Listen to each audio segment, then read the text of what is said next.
Assalamualaikum warahmatullahi wabarakatuh. Perkenalkan, nama saya Vanessa Aurelia. Saya dari kelas PIC 2024.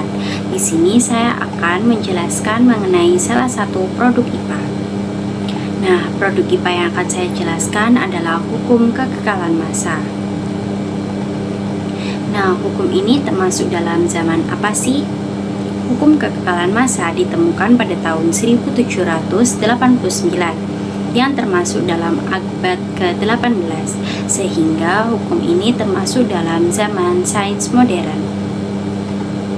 Selanjutnya, penemu hukum kekekalan massa.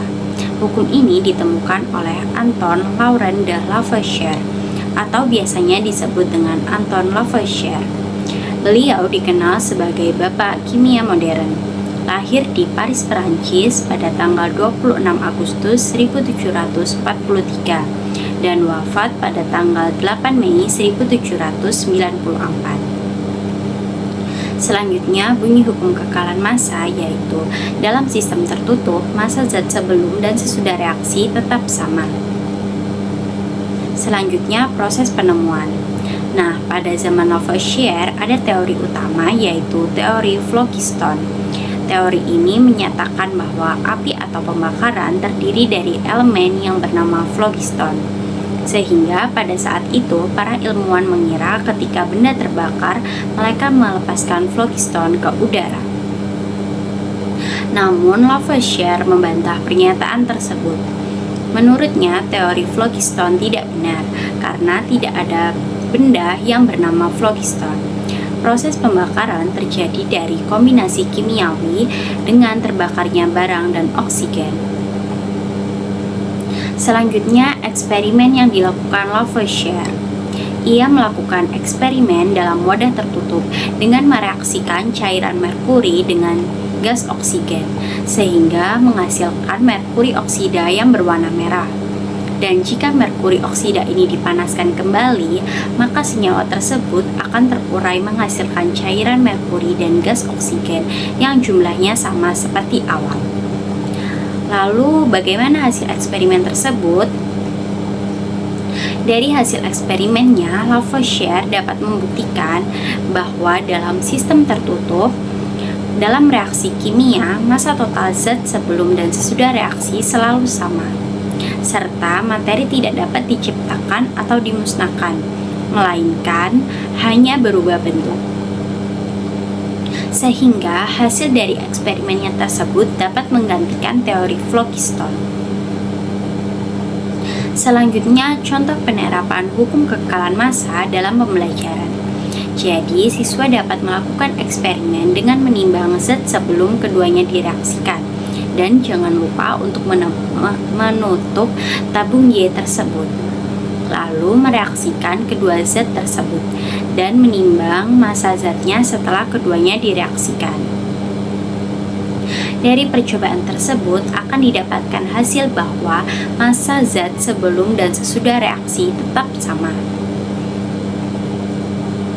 Nah, berdasarkan proses penemuannya, hukum kekekalan massa ini dominan dengan aspek apa ya? Jadi, aspek yang dominan dari hukum kekekalan massa adalah aspek epistemologi, karena hukum ini merupakan hasil dari perkembangan metode ilmiah pada zaman sains modern. Selain itu, hukum ini menggunakan yang pertama, eksperimen secara sistematis, yang kedua, pengukuran yang sangat presisi, dan yang ketiga, tidak didasarkan pada logika atau spekulasi seperti pada zaman Yunani kuno. Lalu selanjutnya, hukum ini termasuk sains, pseudosains atau agama ya. Jadi, hukum ini termasuk dalam sains ya. Alasannya karena yang pertama, hukum ini dapat dibuktikan dan diuji secara empiris. Karena eksperimen ini telah dilakukan berulang kali dan menunjukkan hasil yang tetap sama.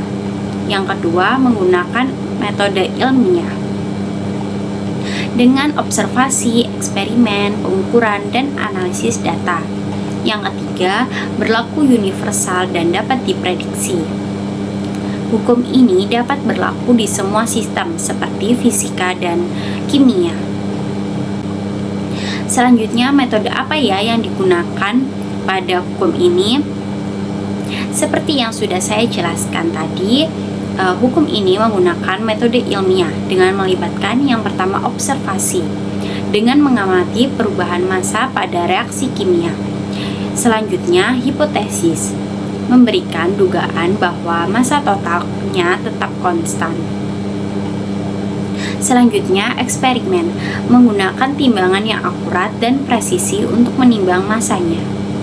Selanjutnya, analisis data, menemukan pola pada masa sebelum dan sesudah reaksi tetap konstan. Selanjutnya ada kesimpulan, yaitu menemukan hukum kekalahan massa berdasarkan eksperimen yang dilakukan. Yang terakhir ada publikasi serta verifikasi, yaitu ilmuwan lain telah menguji hasil eksperimen tersebut untuk membuktikan kebenarannya. Nah, sekian penjelasan dari saya, semoga bermanfaat dan mendapatkan pemahaman mengenai hukum kekalahan massa. Sekian dari saya, wassalamualaikum warahmatullahi wabarakatuh.